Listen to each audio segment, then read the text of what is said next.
5.3B 啊版本更新它来了，看看设计师啊又整什么花活。首先啊，第一个加强的就是沉寂了很久的艾克，这个英雄啊明明这么好玩，但是却弱的啊没有人玩，所以这次啊 Q 技能的 CD 降低了1秒，基础伤害增加了5点，来回加起来就是10点。但是为了防止你去打野啊，非常贴心，给你扣了5%的对野怪伤害。艾克表示啊，我谢谢你。说白了，想让艾克抖中单，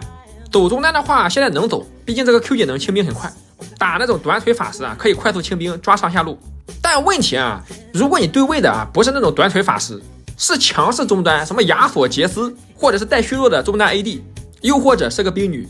所以这个英雄我感觉啊他就应该进野区，走线上实在不太适合手游，也不知道设计师啊跟这些 AP 有什么仇。然后第二个加强的就是沙米拉，只加强了大招10%的 AD 加成，虽然不及以前巅峰时期啊，那最起码有总比没有好。说起沙米拉，我就想起来之前为了卖那个西部的皮肤，愣是逆版本把它变成了超模，天天在半位上，然后皮肤卖完了啊，一刀下去，到现在都没缓过气来。就当时这波操作啊，让我感到很震惊，知道吗？就脸都不要了。然后第三位龙女，在这个发育英雄啊普遍弱势的版本，龙女几乎没人玩，这次加强啊挺多的，基础生命值增加了20点，成长护甲加了 0.7， 被动的史诗级野怪叠层增加了2点，最后还有这个大招，这个是最关键的，每秒的怒气值获取速度更快了，同时大招的生命值增加了70点。整体看下来啊，龙女是大加强，但强度的话还是得看绝活，毕竟普通玩家对吧，玩龙女前期太弱了，容易把自己的节奏玩崩，所以尽量还是玩那几个强势英雄吧。然后下一个啊，泰坦基础攻击力啊从58点提升到了62，他瞄了一个坦克这么高攻击力。然后 Q 技能的这个伤害啊增加了10点基础伤害，但是 AP 加成减少了 5%， W 技能的护盾增加了10点，同时还增加了 1% 的最大生命值加成，看似削弱了 AP， 但实则啊刷野更快了，感觉更强了。走辅助的话还是不太行，你就哪怕搭配刚加强的沙米拉，更适配的还是得牛头。泰坦这个英雄啊走下路对线打出优势还好啊，没有优势特别脆，所以我还是不建议啊走辅助，哪怕去上单啊也比辅助强。然后机器人啊，设计师居然想起来他了 ，Q 技能的钩子啊增加了10点伤害，然后每级递增，满级之后呢增加40点 ，W 技能的这个减速时间减少了 0.5秒，2次释放的减速时间减少了1秒，然后大招的基础伤害居然增加了75点，我靠这么猛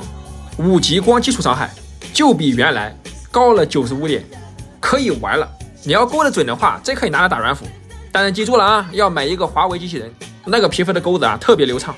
然后来到削弱组，大头啊又被削了。说实话，你要砍的话，就砍这个 1W 的距离，还有这个施法速度，你就非得啊砍这个炮台，这个是大头的核心机制，是它的特色，你还砍？你把炮台砍了，谁玩它呀？对线过大头的都知道，它的那个一技能又远又快，晕住接一个 W 你就打不了，你就非得连着炮台砍啊，最后砍到没人玩。炮台的伤害 AP 加成降低 10%， 激光的基础伤害降低5点， AP 加成砍了 10%，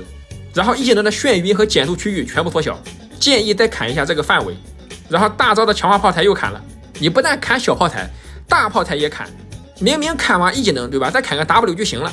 大炮台砍10点基础伤害，10%的 AP 加成，大炮台的激光砍10%的 AP 加成，你就盯着炮台砍，哎，砍完之后没人玩了，就把那个一技能还有这个 W 的范围砍一砍，保留炮台就行了。然后下一个安贝萨，这英雄一上线我就说他超模，还有人说他不强很弱，你看削了吧，成长生命和护甲全砍了，被动的鬼步由原来的等级乘以7削弱为等级乘以4，就是等级越高被砍的就越多。Q 技能 CD 啊增加了1秒， W 的护盾增加了2秒，护盾值削弱了 25% 的额外攻击力加成，强度的话应该影响不大，就是需要注意一下进场时机了，没法无脑进血1打5了。然后风女削弱啊是我没想到的， Q 技能充能时间啊增加了2秒，伤害还砍了10点，影响不大，本来伤害就不高。一技能 CD 啊1级增加3秒，满级不变。嘿，你还别说啊，风女这个英雄我是没有想到会被砍的，可能玩风女的并且玩的好的都是大汉，你看人家露露对吧，多可爱，人家就没有被削。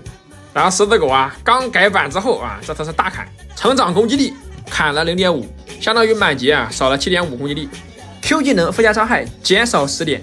被动下的额外伤害啊也减少10点，并且暴击对普攻的伤害加成全部削弱，一技能还削了 10% 的攻击力加成，大招 CD 增加10秒，还行吧，再怎么削也比原来强，只要别跟龙王一样啊，改版之后呢一直砍的不如原来呢，反正经历过最低谷啊，再怎么学也比原来强。然后就是米利欧啊，作为一个玩老马的，我对他是恨得牙痒痒。这次基础生命值啊砍了30点，基础护甲砍了4点，被动额外伤害砍了5%，W 技能 CD 啊1级增加2秒，满级之后增加3.5秒，基础攻击范围1级不变，然后满级的话砍了1.5，一技能的移速啊全等级砍了2%，我只能说砍得好，甚至感觉还不够。然后卢仙是调整，首先基础属性啊攻击力砍了6点，但是加强了成长护甲和魔抗。被动技能啊新增了一个什么警惕，就是队友啊给你回血或者护盾的时候，或者敌方英雄啊被控了，那你的下次2发破攻就会获得额外的魔法伤害，最多储存4次，并且第2发子弹的攻击力啊前期削弱，后期增强。然后 W 技能可以标记敌方，标记之后呢队友攻击他，你会获得警惕效果。那这么一改的话，卢仙就适合有回血有护盾的软辅，只要你玩软辅啊带个艾琳就有护盾，比如说娜美，只需要一个 W 就可以给卢仙增加2层被动。如果你搭配硬辅的话啊，像什么啊泰坦、牛头、日女这样的，那前期可以打3次被动。就总的来说啊，是把卢仙从单人路赶回下路了。强度的话，等我今天测一测。